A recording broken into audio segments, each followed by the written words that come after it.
US. Well, successful if all you're measuring is the price of the stock exchange and how the rich are doing. But it was certainly a good day for Donald Trump today. I have in my hand a devastating dossier. Don't ask me how I got it, because I couldn't tell you or I'd have to kill you. But I have in my hands a secret document from the bowels, and I mean the bowels, of the American state itself. It is the dossier and accompanying documents that may deal a death blow to the Russiagate affair, may see Donald Trump, who we all, including me, had come to see as a giant orange chump, spring free and turn the table on his adversaries. Robert Mueller, who's investigating him, may now be forced to resign. The head of the FBI may now be forced to resign. Christopher Steele, the British down-at-heels spy who was renting himself out to the FBI secretly, unbeknown to anyone, was paid $160,000 by Hillary Clinton's campaign in order to produce a dossier which contained amongst its lowlights the tales of girls wetting themselves with excitement at the prospect of being in a hotel room with Donald Trump in Moscow. Turns out that Steele was for several years a paid FBI informer. It turns out, most devastatingly of all, that the original wiretaps that were granted for the surveillance of Trump's campaign and transition team were issued on the basis of an application which did not declare either the financial or ideological provenance of the document. The wiretaps were issued by the Obama administration on the basis of papers that didn't tell him that his own party had paid for the document, on the basis of which he was going to, on the face of it, break American law by allowing the surveillance of the top aides to the victorious president and the transition team waiting to take over in Washington. It is hyperbole of Donald Trump stripped aside, a potentially game-changing moment. And the deep state, we now know, after weeks of doing everything that they could to suppress this document, are today unmasked. And so, as I have not been able to say at all for well over a year, it's been a good week for Donald Trump. It's definitely been a Super Friday for the President of the United States, at least vis-a-vis his domestic adversaries. We'll be talking to the sage, John Le Boutillier, a Trump critic like me, a long-time Republican,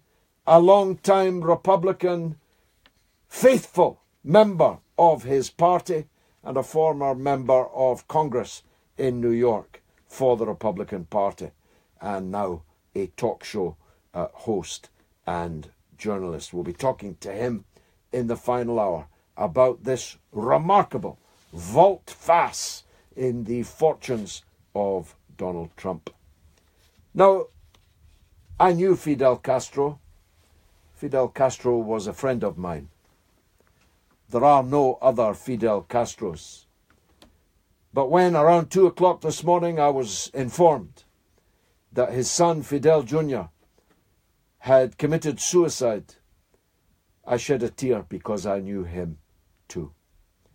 And I remembered, and I'm going to tell you the story, because it tells you everything that you need to know about Fidel Castro and about Cuba. I was in Iraq once, and I was telling some of the Iraqi leaders that when I had been in Havana working on my book, the Fidel Castro Handbook, in a rather shabby apartment block, I travelled down in the lift one morning with the son of Che Guevara. The Iraqi leaders looked at me in astonishment. Che Guevara has a son? How come we don't know him? How come he's not travelling the world? How come, the unspoken point, he's not earning on his father's greatness? And I explained to them that in Cuba, you're not anybody because you're somebody's son.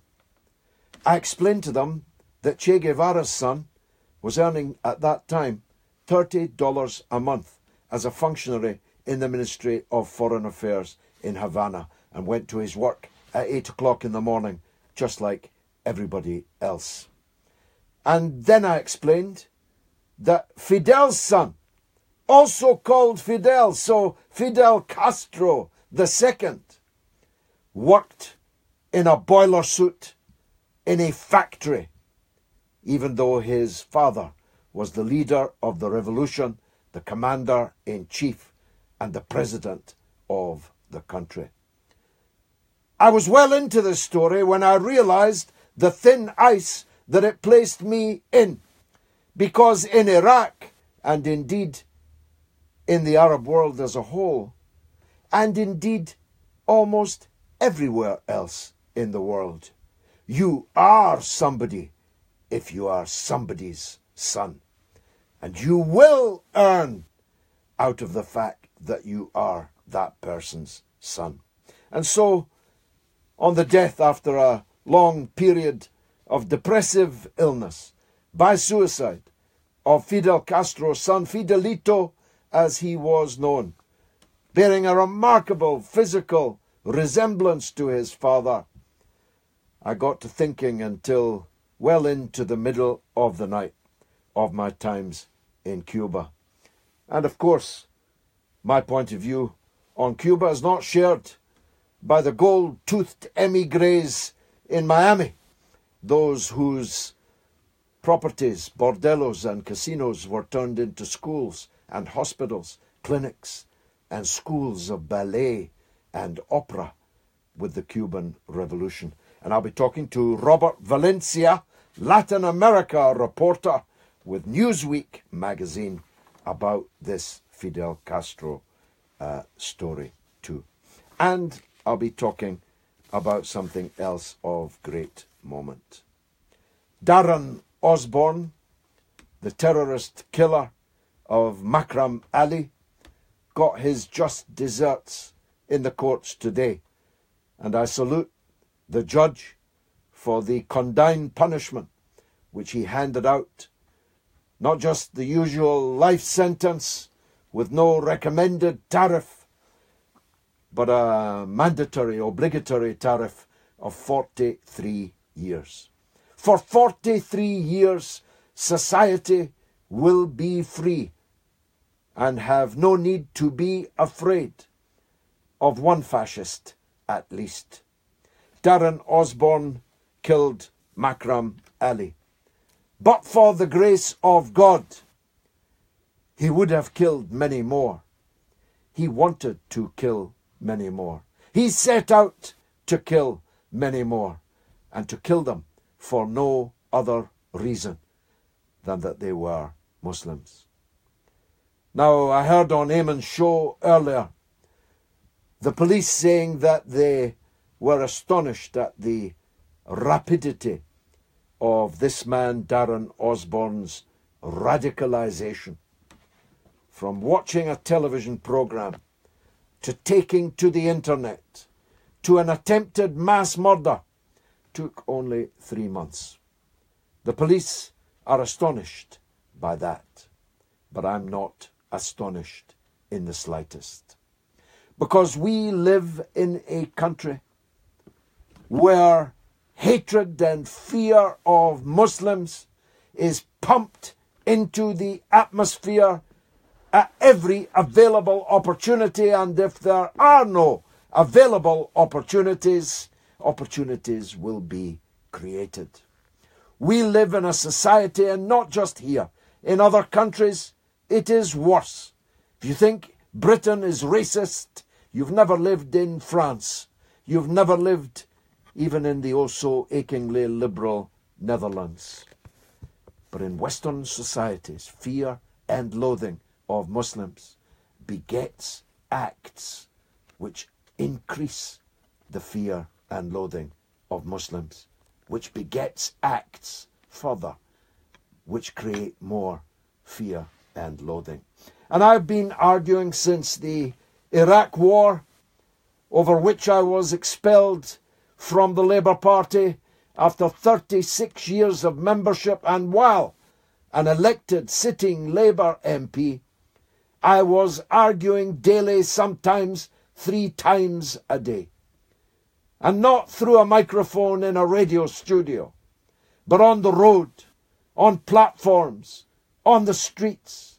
I was arguing that if you generate hatred against a type of people abroad, you inevitably will end up not just at war with them abroad, but at war with those at home who share their religion, who share their colour. And I never said truer words, because that's what's happened in the attempt to generate public support for criminal wars of aggression, crimes against humanity. We have created a situation where Muslims are afraid in the streets. And because the Muslims are afraid in the streets, their mothers are afraid to wear a headscarf like my own mother wore for decades, my grandmother wore until her dying day, for fear of someone ripping them off in a tirade of insults and threats.